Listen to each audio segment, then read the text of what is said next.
Piala Dunia 2026 mempertemukan tim nasional terbaik di dunia, atau setidaknya seharusnya begitu. Karena di saat yang sama ada 48 tim, banyak juga tim kuat yang malah tersingkir. Jadi menurut ranking FIFA saat ini, negara mana saja yang menjadi 10 tim terbaik yang tidak lolos? Mari kita cari tahu. Dimulai dari negara yang sudah tampil di Piala Dunia sebanyak 8 kali, lebih banyak dari negara manapun di benuanya, dan Kamerun datang ke kualifikasi dengan skuad yang sangat bagus. Kiper Onana, Mbeumo dari Manchester United, Anguissa dari Napoli. Tim dengan nilai mencapai 200 juta euro, dan Kamerun juga mendapat grup yang terlihat cukup mudah, sampai mereka berhasil tetap tak terkalahkan dalam 7 dari 10 pertandingan pertama. Tapi di saat yang sama, Tanjung Verde terus menempel tepat di belakang mereka, sampai akhirnya di pertandingan ke-8, Kamerun kalah 1-0. Sekarang satu-satunya harapan mereka adalah lewat playoff, tetapi dalam laga melawan DR Kongo, Kamerun kebobolan pada menit 90+1, dan karena kekalahan 1-0 itu, mereka pun tersingkir. Meski begitu, Kamerun tetap menjadi salah satu tim terbaik di Afrika, berada di posisi ke-45 ranking dunia. Tapi ini masih belum ada apa-apanya dibanding tim lain yang gagal lolos ke Piala Dunia. Jadi mari terus naik sampai mencapai 20 besar FIFA. Sekarang negara berikutnya pernah menjadi runner-up Piala Dunia. Pada tahun 1954 mereka hampir memenangkan gelar. Dan sekarang dengan pemain seperti Szoboszlai dan Kerkez dari Liverpool, Orban dari Leipzig dan lainnya, mereka punya segalanya untuk kembali ke turnamen. Jadi saat memasuki pertandingan terakhir kualifikasi, klasemennya seperti ini. Portugal sudah lolos, Hungaria punya 8 poin dan Irlandia punya 7. Dan laga terakhirnya, Hungaria melawan Irlandia. Pertandingan dimulai dan baru 3 menit berjalan, Hungaria langsung mencetak gol pembuka. Tapi, Irlandia dengan cepat menyamakan skor. Lalu sebelum turun minum, Hungaria mencetak gol lagi, dan pada menit ke-80, Irlandia membuat skor menjadi 2-2. Meski begitu, timnya Szoboszlai masih sedang menuju playoff. Lalu pertandingan memasuki menit ke-90, dan setelah 5 menit tambahan waktu, wasit memberi Irlandia satu serangan terakhir.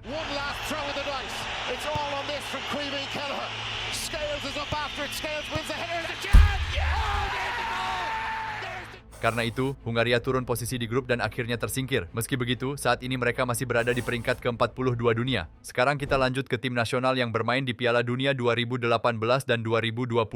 Dengan pemain seperti Pavlovic dari Milan, Vlahovic dari Juventus, Milinkovic-Savic dan lainnya, mereka punya segalanya untuk meraih 3 kali lolos beruntun. Di grup mereka ada Inggris, jadi targetnya adalah finish di posisi kedua. Tetapi ada negara lain yang juga ikut bersaing, Albania. Dan saat mereka menghadapi Serbia, secara mengejutkan Albania menang. Serbia pun turun ke posisi ketiga, dan sekarang satu-satunya cara untuk kembali ke zona playoff adalah merebut kembali poin yang hilang dengan mengalahkan Inggris. Jadi mereka pergi ke Wembley dengan misi itu, tetapi masih di babak pertama, Inggris mencetak gol lebih dulu, lalu di babak kedua, mereka memastikan kemenangan. Dengan hasil itu, Serbia pun tersingkir dari Piala Dunia. Setidaknya mereka masih berada di atas Hungaria dalam ranking, tepat di posisi ke-39. Tapi itu masih belum seberapa, karena tim-tim terbaik di video ini ada di 20 besar dunia. Sekarang, kalau Serbia tersingkir lebih awal di kualifikasi, negara berikutnya bertarung sampai akhir. Sejak 2016, saat mereka mencapai semifinal Euro, negara ini terus mengalami perkembangan besar, sampai akhirnya mereka lolos ke Piala Dunia 2022, dan punya segalanya untuk melakukannya lagi pada 2026.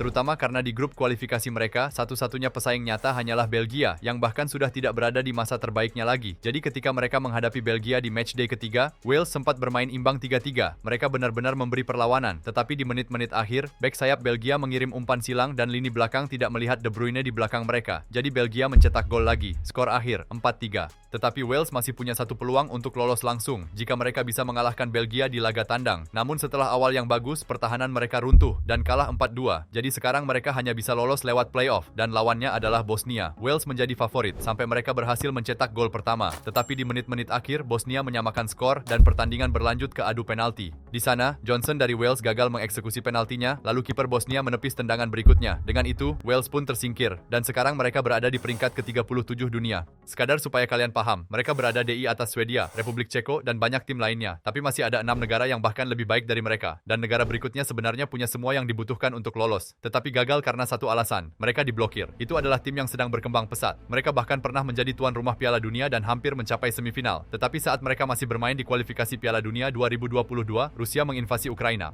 Jadi FIFA memutuskan untuk melarang mereka dari semua kompetisi. Dan karena konfliknya masih belum selesai, mereka masih tetap diblokir sampai sekarang. Tetapi meskipun hanya memainkan laga persahabatan, mereka masih berada di peringkat ke-36 dunia. Berikutnya ada negara yang sudah bermain di 9 Piala Dunia dan juga lolos ke edisi 2018 serta 2022. Jadi dipimpin oleh Robert Lewandowski, mereka punya segalanya untuk lolos lagi. Tetapi untuk lolos langsung, mereka harus finish di posisi pertama dalam grup yang juga dihuni Belanda. Mereka memulai dengan baik, mengalahkan Lituania, lalu Malta, semuanya berjalan lancar. Sampai akhirnya, melawan Finlandia, Polandia kalah. Itu menghancurkan perjalanan mereka. Karena meskipun mereka tidak kalah dari Belanda, kekalahan itu membuat Polandia tidak punya peluang lagi untuk finish di posisi pertama. Sekarang satu-satunya jalan mereka adalah playoff. Di sana mereka mengalahkan Albania dan hanya perlu mengalahkan Swedia untuk lolos. Swedia bermain di kandang sendiri, tetapi Polandia berhasil mencapai babak pertama dengan skor imbang 2-2 dan mereka bahkan mulai menekan habis-habisan untuk membalikan keadaan. Tetapi pada menit ke-88, The chance for Svensson, Bergvall, and then Zanelli off the post, Gyökeres scores!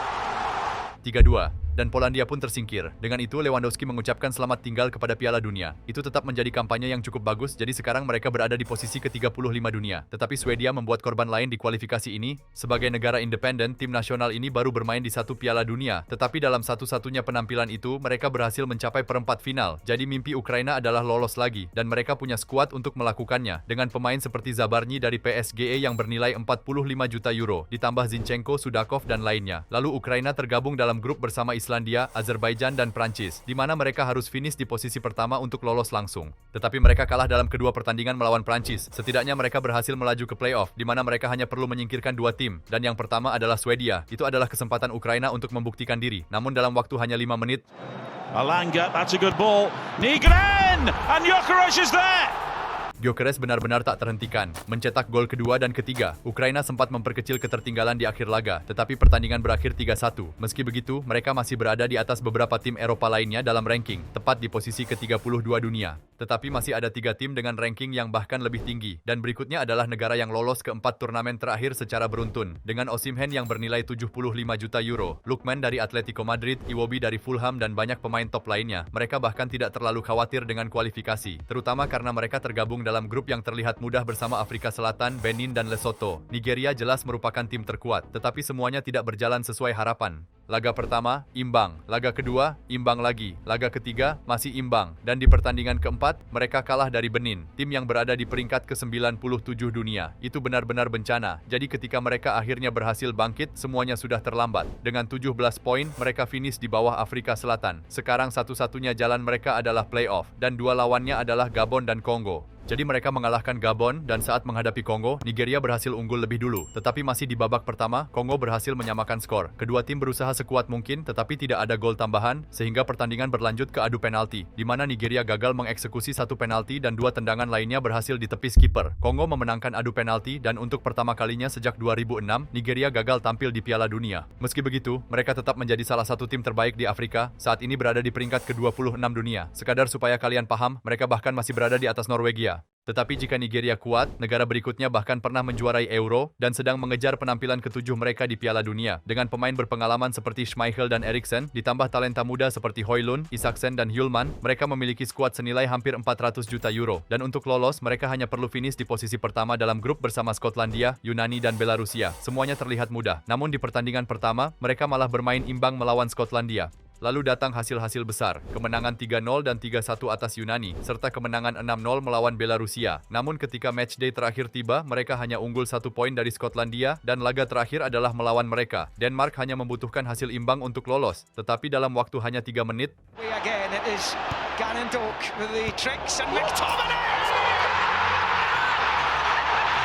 Skotlandia berhasil unggul lebih dulu, sampai akhirnya di babak kedua Denmark menyamakan skor. Tetapi Skotlandia mencetak gol lagi, dan pada menit ke-81 Denmark kembali menyamakan kedudukan. Denmark sedang menuju Piala Dunia. Sampai pada menit 90+2, back in it comes. Ferguson's header given away, but it breaks the Tierney! Dan untuk membuat semuanya lebih buruk lagi, Skotlandia mencetak 1 gol lagi dari tengah lapangan. Sekarang Denmark harus melewati playoff. Lawan pertama, Makedonia Utara, yang dihancurkan Denmark dengan skor 4-0. Sekarang mereka hanya perlu mengalahkan Republik Ceko, tetapi baru 3 menit pertandingan berjalan. Tim Ceko mencetak gol, lalu pada menit ke-72 Denmark menyamakan skor. Pertandingan lanjut ke perpanjangan waktu, dan kedua tim kembali mencetak gol. Dengan skor 2-2, pertandingan pun ditentukan lewat adu penalti. Tetapi kemudian, Højlund gagal mengeksekusi penaltinya, penyerang Denmark lainnya tendangannya ditepis kiper, dan pemain nomor 7 Denmark juga gagal. Dengan itu, Denmark pun tersingkir, menjadi tim terbaik kedua yang gagal lolos ke turnamen, berada di peringkat ke-20 dunia. Dan sekarang kita sampai pada tim terbaik yang tidak akan berada di Piala Dunia. Sebuah tim yang sudah gagal lolos pada 2018 dan 2022. Jadi mereka tidak boleh membiarkan hal itu terjadi lagi. Terutama dengan pemain seperti Sandro Tonali yang bernilai 80 juta euro. Bastoni, Barella dan Donnarumma, kiper terbaik di dunia. Itu adalah skuad yang bernilai lebih dari 800 juta euro. Dan di grup kualifikasi mereka, satu-satunya pesaing nyata hanyalah Norwegia. Tetapi Italia tidak pernah kalah dari mereka selama lebih dari 20 tahun. Sampai pertandingan pertama, kekalahan 3-0. Sekarang Italia membutuhkan Norwegia untuk terpeleset, tetapi justru Norwegia menghancurkan semua lawannya, termasuk Italia dengan skor 4-1. Sekarang satu-satunya peluang mereka adalah lewat playoff. Namun jalurnya terlihat mudah. Mereka mengalahkan Irlandia Utara, dan sekarang hanya membutuhkan kemenangan melawan Bosnia. Jadi pada menit ke-15, Moiskian mencetak gol. Tetapi pada menit ke-79, umpan berbahaya Bosnia, dan gol. 1-1, itu adalah mimpi buruk mereka, dan pertandingan berlanjut ke adu penalti. Italia masih memiliki kiper yang secara resmi dianggap terbaik di dunia, dan dia punya catatan yang menunjukkan kemana setiap pemain Bosnia akan menendang. Tetapi seorang ballboy Bosnia masuk ke lapangan dan mencuri catatan itu darinya. Jadi dia tidak berhasil menepis satupun penalti dan Italia sendiri gagal mengeksekusi 2 penalti. Lewat adu penalti, juara dunia 4 kali itu pun tersingkir. Sebuah tim yang benar-benar akan dirindukan, terutama karena mereka saat ini berada di peringkat ke-12 dunia. Dan kalau kalian menikmati video ini, kalian juga akan suka yang ini. Terima kasih sudah menonton dan sampai jumpa.